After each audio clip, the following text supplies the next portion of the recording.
Hi there folks, I thought I'd give you a little bit of a different video today because it's not directly cider or perry related, but I am in the village of Muchmarcle, which is pretty much cider and perry HQ for Herefordshire. I'm here, this is St Bartholomew's Church. It's a 13th century church, so fairly old, if not the oldest around, but you know, that's a fair bit of antiquity. And what I'm here to talk about is not actually in the church itself, it's immediately adjacent to it. It's this fella here.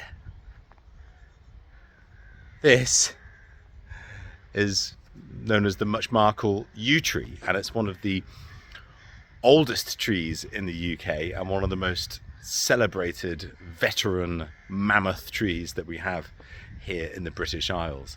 It's thought to be, I'm going to get a little bit closer, 1,500 up to 1,500 years old, and it's characterized by being a bloody massive. Look at the girth on this thing.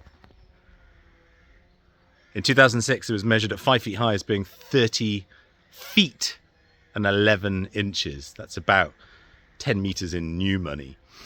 And amazingly, in 1882 it was measured at 5 feet as 28 feet and 6 inches. So its girth has grown 2.5 foot in the space of 140 odd years, or 20 years, which is pretty amazing. It is huge. It's quite hard to comprehend on video just how big this tree is. What do we know about yew trees? Y-E-W, yew trees. Taxus baccata. It's an evergreen tree.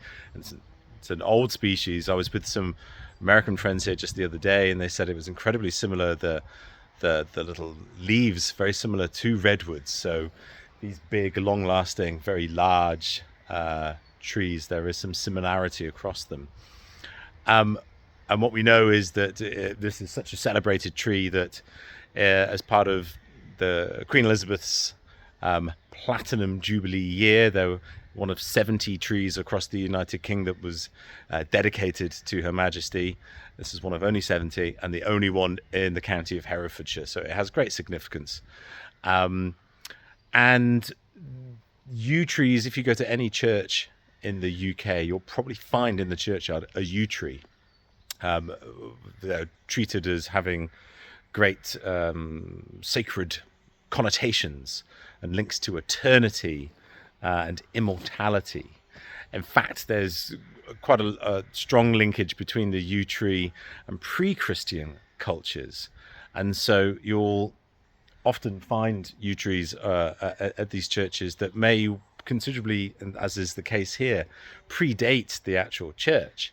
The symbolism and the linkage between these trees and where dare I say pagan cultures, not in any kind of like devil worshipping, but pagan to mean pre-Christian, linking into Mother Nature and the Green Man. In fact, in St Bartholomew's Church here there are 6 carvings of the Green Man, this figure that's so linked into the earth and custom and ritual and spirits. So and these trees are often protected on these sites because they're under the realm of the church latterly. So it's incredible. You can see that unusually for these trees, do you know what? I'm going to spin you around. There you go. It's been hollowed out, but it is surviving quite happily. 2006, it had a prune for the first time forever, and 6 tons worth of bits and bobs on the side were taken out to give it some relief. It was obviously revered in the Victorian era as something really important because you've got these struts. There's one just in the centre there. Here's one here, holding up the limbs.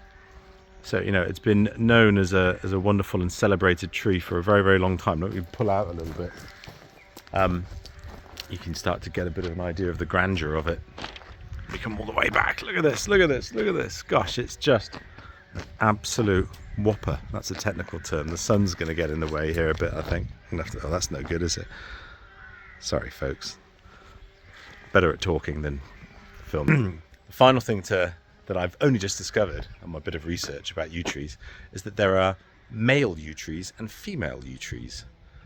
To be dioecious is to have certain specimens which are male and some which are female, and this apparently is a female.